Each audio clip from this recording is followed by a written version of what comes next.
ជំរាបសួរបងប្អូនថ្ងៃនេះនាងខ្ញុំមានមុខម្ហូបមួយគឺឆាល្ពៅជាមួយនឹងសាច់ជ្រូកចិញ្ច្រាំងាយនឹងស្រួលធ្វើឥឡូវយើងទៅចាប់ផ្ដើមគ្រឿងផ្សំមានសាច់ជ្រូកចិញ្ច្រាំខ្ទឹមសចិញ្ច្រាំនិងល្ពៅដំបូងយើងដាក់ខ្ទះដាក់ប្រេងឆានិងខ្ទឹមបំពងចូលយើងរំលីងវាឡើងក្រហមបែបនេះ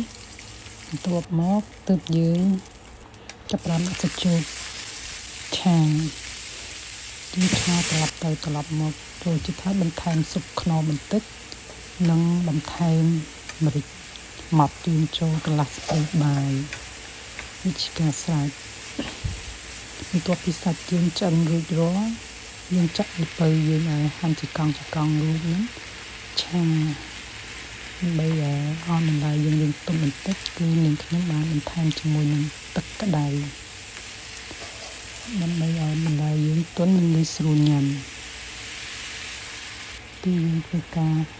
កូរវាបន្ថែមទៀតឆាទៅឆាមកលើបន្លែយើងបានឆ្អិន